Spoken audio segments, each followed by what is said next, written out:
The government's decision in August to reopen borders to all visitors for the first time since March 2020 was welcome news, but if we're really honest, it was far, far too late and it hurt your industry unnecessarily. National's position was pretty clear through that period. We pressed the government to roll out vaccines and boosters faster, to allow testing. We asked the government to relax or drop the traffic light system and the border limits when they no longer made sense, but the government frankly kept the restrictions in place for too long. And your voices weren't heard in the beehive, and for that I'm incredibly sorry. But I didn't come here today to tell you about what I think of this government. I think it's pretty obvious how I feel about it. But instead what I want to talk to you about is the future of tourism for our country and where we can go together. Because I think the future for tourism is incredibly bright, and I think it should be and it will be a major contributor to New Zealand's growth going forward. Our immediate goal for tourism should be to be more than to get it back to where it was before the pandemic. We should be looking for tourism growth rates that we last saw under the previous National government. So between 2008 and 2017, when National left office, annual visitors numbers rose from 2.5 million to 3.7 million, an increase of almost 50%. And under National, employee earnings from tourism rose more than 40%, suggesting that we did in fact have productivity growth happening within the sector. By the time the pandemic began, tourism was a major contributor to New Zealand's economy. I just want to ground you in some facts. Tourism comprised 10% of our economy, it employed 12% of our workforce, it paid 17% of the GST, we earned 21% of New Zealand's export income, and it was on track to bring in over 4 million visitors to our country. But then the pandemic arrived and we had a staggering collapse in visitors, and in that March quarter 2020, the value of personal travel was close to $4 billion, and a year later it was just $660 million. So it's now time for the tourism sector to lead, I believe, this country's recovery. And I believe tourism's greatest value is in fact its connectivity. Tourism, alongside travel for business and education, promotes people-to-people connections that lead to trade and investment, which in turn results in flows of capital, ideas, data and technology between nations. These hugely valuable relationships were not planned, they happened. And they could only do so because we all got on planes and we went somewhere. Tourism has the capacity to create new and unexpected links between people, and I believe this is tourism's greatest virtue. Now, this point about connectivity gives tourism a source of value that is in some sense deeper than just showing visitors a good time for 3 weeks.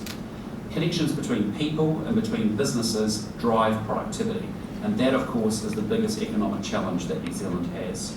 And this happens in several ways: the sharing or intermingling of ideas and technologies, and it might be skill sharing and knowledge spillovers as people from overseas move or come or visit here.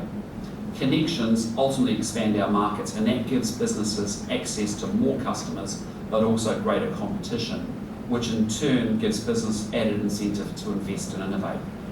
And 2 facts stand out for me. First is that New Zealand is among the least connected economies for our size in the world, as measured by our trade and our investment with other countries relative to our GDP. And secondly, we are much less productive than our institutions and our education levels would predict. So I find it's hard not to see the link between what tourism does to enable us to get much more productive and much better as we go forward. So tourism's role runs much deeper than just employment and just exports. Tourism can drive growth, which is why the sector must be allowed to get back on its feet and as quickly as possible. We need not so much to rebuild tourism as in fact to restart it. And it's a bit like firing up an old V8 for the first time in years. We don't just want to hear it idle. We want you to put your foot down hard, and we want to hear that engine roar to life. I want New Zealand to be top of mind for potential visitors and potential tourists as they decide their next conference or their next holiday destination. And right now, we're not top of mind because we've made getting here so difficult and uncertain. And incredibly, Immigration New Zealand, their website, has been telling people not to book flights to New Zealand until their visa is secured. And so 35,000 people who have applied for visas to come here are still actually waiting in a line somewhere. And this week, we learned that the Tourism Minister's been trying to raise the visitor levy from $35 to $200. Cabinet's now turned him down twice, but he's told us he's going to try again next year. And these are two among many other problems, whether at the border or with staff shortages or with businesses struggling with red tape, which is frankly making the job of getting back on the radars of potential visitors that much more difficult. We need to re-establish our trade relationships too. And every day that goes by, old relationships grow stale, they go cold, and they're ever more at a risk of being permanently lost. And New Zealand has to compete with other countries for everything. Out there is 195 countries and 7.8 billion people. And so we have to compete for tourists, for capital, for technology, for migrants, even to hold on to our own citizens. And we start with the disadvantage of distance and of not being on the way to anywhere else. And we have to realise that when we put up barriers to people visiting or investing here, we're throwing rocks in our own harbour. New Zealand is staring down the barrel of potentially catastrophic outflow of residents to other countries as people seek out better opportunities elsewhere, and we have to compete. Which is why we need policy settings that are at least in line with other countries, if not better, if we are to convince more people to come here and to work or to visit, and to hold on to the people who are already here. National's been very critical of the government's immigration policies and its operating capacity. The apparent inability of Immigration New Zealand to process an application in a reasonable time frame has been a real concern. That wait time is unacceptable in other developed countries on planet Earth. And so National's been calling on the government to make New Zealand a much more attractive destination for working holiday makers. And we said that the government should refund application fees, it should raise the age limit for working holiday visas to 35, it should allow anyone who has already had a working holiday visa in New Zealand to apply for a second visa or a third if they work in tourism, hospitality or agriculture. And we also said the government should automatically grant a 3-month visitor visa to each working holiday visa holder after they've completed 12 months of working here, provided they're eligible. Now that's the sort of pragmatic policy the government could be doing next week to ease the staff shortages, and firms have now been crying out for workers for a year or more. Just this morning I was over on Devonport and I was talking to 2 cafe owners and they said, Chris, we're desperate for the workers, but they said the first cruise ship arrives this weekend and not set to go, and we've got the restaurant shut 3 of the 7 days already. So we know we are concerned about what's going on with immigration.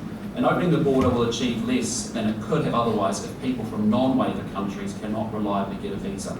China was a major source, is a major source of tourists, and also a non-waiver country, and there's still a lot more work to do.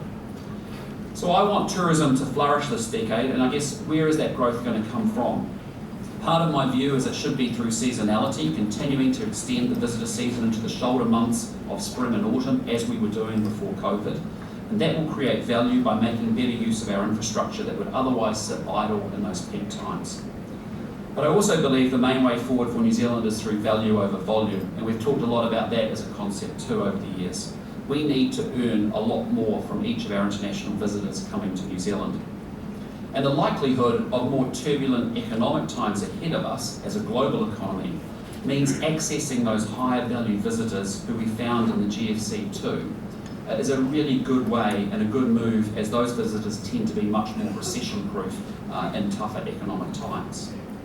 In 2019, just shortly before the pandemic, MB published an outlook for tourism through to 2025. And they expected visitor numbers to reach 5.1 million by 2025, which was a 34% increase over visitor numbers in 2018. But MB also forecast spending by visitors per day, and they said that would hardly change, going from $195 per day up to $203 a day in 2025. And I just think we have to be so much more ambitious and aspirational than that. Let's give our visitors a great experience. Let's give them bundled packages that takes them off the beaten path into the regions for a truly New Zealand experience.